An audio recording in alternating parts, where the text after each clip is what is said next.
The bad because of the weather was bad.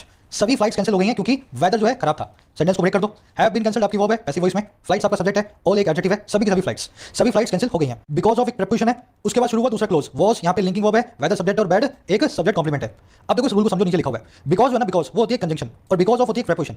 Because होती है conjunction और of के साथ में जब बिकॉज आएगा तो एक प्रीपोजिशन। मैंने आपको क्या बताया, प्रीपोजिशन का हमेशा एक ऑब्जेक्ट होता है। अगर यहाँ पे बिकॉज ऑफ लिखा हुआ है तो इसका एक ऑब्जेक्ट होना चाहिए, लेकिन ऑब्जेक्ट अगर वेदर को आपने बनाया तो वॉज बैड किसकी वर्ब बनेगी, ये वॉज को एक सब्जेक्ट भी चाहिए। मतलब ये सेंटेंस अपने आप में गलत है। यहाँ पे एक ऑब्जेक्ट ना होकर के पूरा का पूरा क्लोज रखा हुआ है। अगर ऐसा है ना मेरे भाई, अगर ऐसा है तो ये बिकॉज ऑफ को आपने गलत यूज किया हुआ है। क्या करें, इसको कंजंक्शन में बदल दो। एक नया क्लोज आ गया ना, क्लोज के लिए कंजंक्शन होती है, तो बिकॉज ऑफ में से ऑफ को निकाल दो, पीछे बच गया बिकॉज।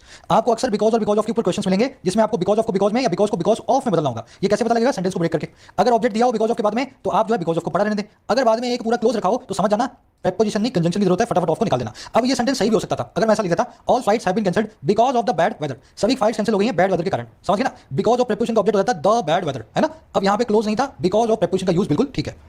आ जाओ एक और आगे, बिकॉज ऑफ जैसा ही एक और केस है इन केस और इन केस ऑफ जैसा। इन केस एक कंजंक्शन है, इन केस ऑफ एक प्रीपोजिशन है। बिल्कुल इसी फॉर्मूला को यहां लगाना है। The hospital has a backup generator in case of their is a power failure. Hospital के पास एक बैकअप जनरेटर है, एक पावर बैंक है, ऐसा समझ लो। उस केस में जब एक पावर फेलियर होता है, जब लाइट चली जाती है। सेंटेंस को ब्रेक करेंगे। हैज आपकी वर्ब है, हॉस्पिटल सब्जेक्ट है। अच्छा, हॉस्पिटल के पास क्या है, बैकअप जनरेटर, एक कंपाउंड नाउन है, हैज वर्ब का ऑब्जेक्ट है। इन केस ऑफ एक प्रीपोजिशन होती है, नीचे लिखा हुआ है। इसके बाद में रखा हुआ है क्लोज, इज आपकी वर्ब है, पावर फेलियर आपका सब्जेक्ट है। देयर एक एडवर्ब होती है, इंट्रोडक्टिव सब्जेक्ट का काम करती है। सब्जेक्ट एक्चुअल में इज नाम की हेल्पिंग इज नाम की वर्ब के बाद में रखा हुआ है ट्रू सब्जेक्ट, है ना। अब ध्यान से देखो सेंटेंस को, अगर इन केस ऑफ एक प्रीपोजिशन है तो यहाँ पे क्लोज क्या कर रहा है, सीधा सा मेरे पास यहाँ पे लॉजिक लगा, इन केस ऑफ की जरूरत नहीं है। तो मुझे क्या करना है, इस प्रीपोजिशन को कंजंक्शन में बदल देना है। इस ऑफ को निकालते ही क्या होगा, ये there is a power failure नाम का पूरा क्लोज इस इन केस नाम की कंजंक्शन से जुड़ जाएगा। अगर इसी सेंटेंस को मुझे सही लिखना हो तो मैं ऐसा बोल सकता हूं, the hospital has a backup generator in case a power failure. यहां पे इन केस ऑफ एक प्रीपोजिशन है और इसका अ पावर फेलियर नाम का ऑब्जेक्ट है ना। ये पूरे क्लोज को मैंने रिड्यूस कर दिया सिर्फ एक नाउन के अंदर। अब देख लो रूल नंबर 6 का लास्ट पार्ट है ना, without a cheque is signed it is invalid.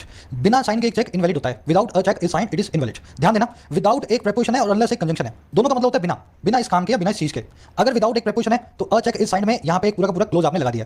It is invalid आप जानते हैं, इज वर्ब है, इट सब्जेक्ट और इनवैलिड एक सब्जेक्ट कॉम्प्लीमेंट है। विदाउट प्रीपोजिशन के साथ में क्लोज क्या कर रहा है, मतलब क्या हुआ, सीधा सा मतलब है ये विदाउट प्रीपोजिशन गलत यूज हुई है। क्या करें, इसको काट देंगे और इसकी जगह लिख देंगे unless. Unless a cheque is signed it is invalid. जब तक एक चेक साइन ना हो वो इनवैलिड नहीं होता है ना। साइन कर दोगे तो इनवैलिड है, नहीं तो इनवैलिड है। समझ गए ना, विदाउट और अनलेस का भी यही कनेक्शन होता है। अगर विदाउट से यूज करना तो मैं बोलूंगा without signature a cheque is invalid. यहां पे विदाउट वर्ब का ऑब्जेक्ट हो जाएगा सिग्नेचर नाम का नाउन, कोई क्लोज यहां पे नहीं रखा है, अनलेस को लगाने की जरूरत नहीं है।